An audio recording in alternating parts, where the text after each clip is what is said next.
Selamat pagi, Assalamualaikum warahmatullahi wabarakatuh. Salam sejahtera untuk kita semua. Anak-anakku yang kusayangi, semoga kita selalu dalam kondisi sehat dimanapun kita berada. Walaupun sekarang kita sedang berada di rumah masing-masing, jangan lupa kita harus selalu belajar. Kita akan belajar mengenai kadar Z, yaitu ada persentase unsur dalam senyawa, persen massa, persen volume, dan ppm. Persen massa adalah perbandingan antara massa salah satu komponen dengan massa seluruh komponen, sehingga persen massa dalam campuran AB sama dengan massa ZA dibagi massa campuran AB kali 100%. Contoh, suatu senyawa mengandung 4,6 gram natrium, 1,2 gram karbon, dan 4,8 gram oksigen. Tentukan persen massa unsur-unsur dalam senyawa. Di sini kita punya natrium, punya karbon, dan punya oksigen. Sehingga massa campurannya sama dengan massa natrium ditambah massa karbon ditambah massa oksigen sama dengan 4,6 ditambah 1,2 ditambah 4,8 sama dengan 10,6 gram. Kalau kita akan mencari persen massa Na, maka massa Na dibagi massa campuran kali 100%. 4,6 dibagi 10,6 kali 100% sama dengan 43,4%. Begitu juga kalau kita mencari massa O, maka sama dengan massa O dibagi massa campuran kali 100%. Massa oksigen di sini adalah 4,8 dibagi 10,6 kali 100% sama dengan 45,3%. Sedangkan untuk massa karbon, persen massa C sama dengan massa C per massa campuran kali 100%. Sama dengan 1,2 dibagi 10,6 kali 100% sama dengan 11,3%. Bagaimana? Paham? Bisa dipahami? Berikutnya adalah persen volume, yaitu perbandingan antara volume salah satu komponen dengan volume seluruh komponen. Persen volume A dalam campuran AB sama dengan volume ZA dibagi volume campuran AB kali 100%. Contoh, sebanyak 30 ml alkohol dilarutkan ke dalam 70 ml air, sehingga terbentuk suatu larutan alkohol dengan kadar tertentu. Tentukan kadar alkohol dalam larutan alkohol tersebut. Volume campuran atau volume larutan alkohol berarti sama dengan volume alkohol ditambah volume air. Volume alkohol 30 ml ditambah 70 ml sama dengan 100 ml. Sehingga persen volume alkohol sama dengan volume alkohol dibagi volume campuran kali 100%. 30 per 100 kali 100% sama dengan 30%. Berikutnya yang ketiga adalah persen berat per volume atau persen P per V. Adalah berat massa zat dalam campuran dibagi dengan volume larutan. Persen massa A dalam larutan AB sama dengan massa A dibagi volume campuran AB kali 100. Contoh soal, sebanyak 2 gram NaOH dilarutkan dalam air sehingga terbentuk larutan NaOH 100 ml. Berapakah persen NaOH dalam larutan NaOH tersebut?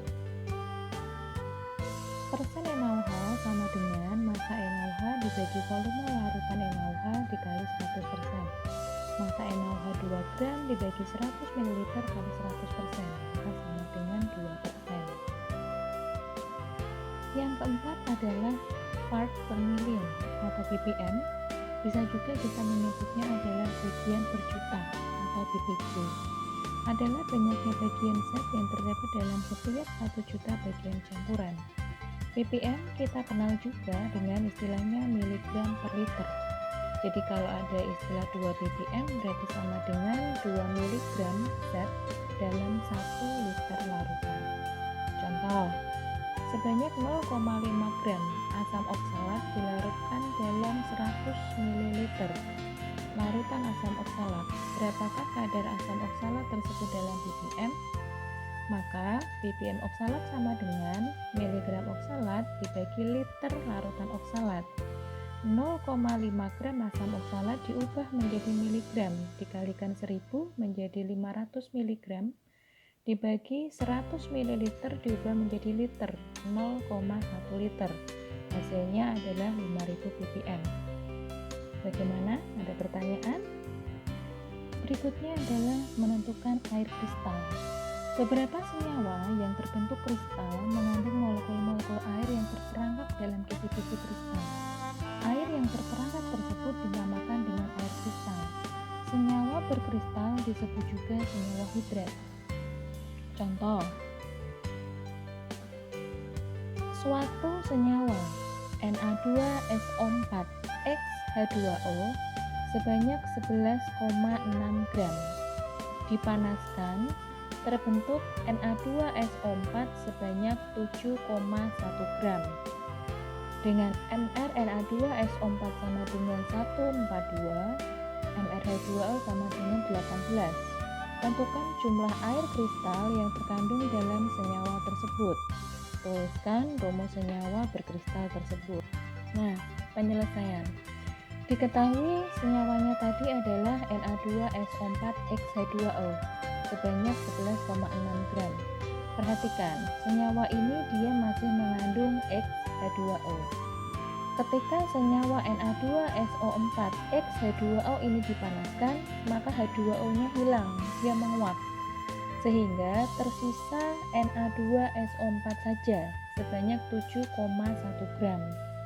Sehingga kalau kita mencari massa H2O atau massa air yang hilang, maka massa Na2SO4 sebelum dipanaskan dikurangi massa Na2SO4 setelah dipanaskan. Sehingga 11,6 dikurangi 7,1 sama dengan 4,5 gram. Nah, ditanya berapakah jumlah air kristal atau X. Untuk mencari air kristal, maka terlebih dahulu kita memisahkan dulu, yaitu menjadi mol Na2SO4 berbanding dengan mol H2O. Mol Na2SO4 adalah Na2SO4 setelah dipanaskan, sehingga masanya 7,1 dibagi dengan mR Na2SO4 diperoleh molnya adalah 0,05 mol. Kemudian air, mol air adalah berat air yang hilang dibagi dengan mR air, yaitu 4,5 dibagi 18 sama dengan 0,25 mol. Kita masukkan mol Na2SO4-nya adalah 0,05, kemudian mol airnya adalah 0,25. Kemudian kalau Na2SO4 0,05 ini adalah 1, maka kalau 0,25 itu berapa X-nya? Maka X sama dengan 0,25 dibagi 0,05, maka X sama dengan 5. Sehingga rumus senyawa air kristal tersebut adalah Na2SO4.5H2O. Bu Ira tekankan sekali lagi, angka 5 di sini adalah dari 0,25 dibagi dengan 0,05. Paham? Ada pertanyaan? Bila ada pertanyaan, silahkan tinggalkan komentar di kolom komentar atau boleh menghubungi Bu Irna. Semoga ilmunya bermanfaat. Wassalamualaikum warahmatullahi wabarakatuh.